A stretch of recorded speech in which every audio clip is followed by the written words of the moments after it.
چاره‌داری یکی از ساحه‌های مهمی خواجگی خلق به شمار می‌رود. با مقصدی به تلف برآوردن سرشمار چاروا از فصل زمستان از طرف ریاست کشاورزی شهری ترسونزاده کارهای فرماندهی برده می‌شود.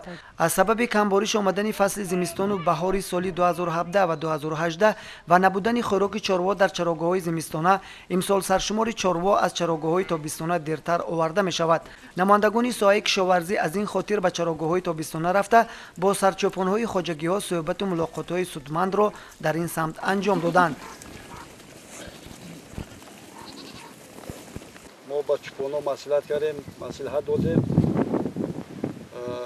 تا 1 نوامبر علف بسنده میرسد و چوپانا وعده دادند که ما تا ماه نوامبر گوسفند چارواهای خود را همینجا نگاه می‌داریم.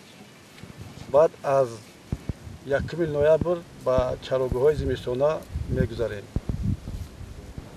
خیلی که گفته بودن سپارش‌های رئیس شهر و همه معلوم است. برای همین ما اومدیم با چوپان‌ها باز یک بار دیگر فهماندیم که تا 1 نوامبر چاروا را در چراگاه‌های تابستانه نگاه می‌دارند.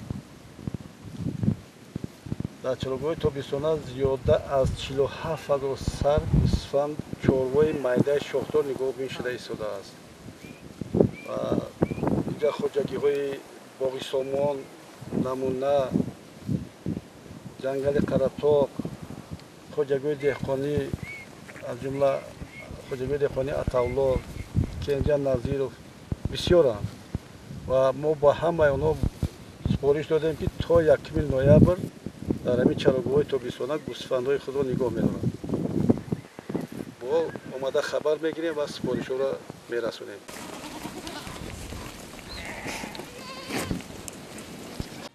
بنابر اطلاع نمایندگان ساحه چارواپروری ریاست کشاورزی شهر ترسونزاده، در همین شب روز به قدر امکان در چراگاه‌های تابستانه خوراک چاروا هست. اگر تا موسم بارشات فصل تیر ماه چارواها را در چراگاه‌های تابستانه نگاه داشته شود، در آن صورت ذخیره خوراک چاروا در فصل سرما بسندگی می‌کند.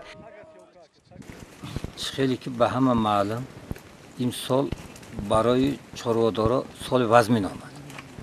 بهار نشد، زمستان به چراگاه زمستانه بر وقت آمده.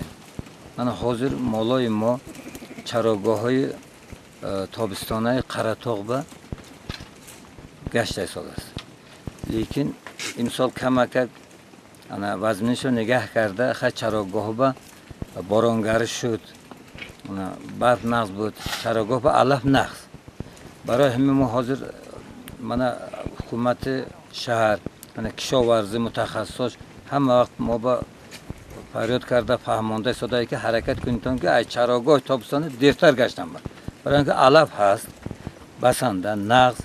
برای همین ما امسال هر سال یک نیم ماه دیرتر مال میگردانیم تا ممکن آخر ماه اکتبر ما چی با میگردیم چراگاه تابستانه با میگردیم شاید که زمستانه با مسئله خشک جمع آوری بایم سپارش هر هفته حسابات داده میستیم خشک جمع آوری برای زمستان گذارم نه نقص رحمت خیلی حکومت شهر با کشاورزی و متخصصا با همه خیلی ما با شرایط کرده چراگاه ها قطع تامین کردگی چاروهای ما نقص. من همچون رهبر خواجگی شیرزاد دو منتداری خودم همه وقت منتدار من حکومت شهرم رهبرای همین ناحیه باید. امروز چارواداران را ضرور است که برای ذخیره خوراک چاروا تمام امکانیت‌ها را استفاده کرده در زمین‌های آبی کشت تکراری از قبیل جواری مکه را برآمونند.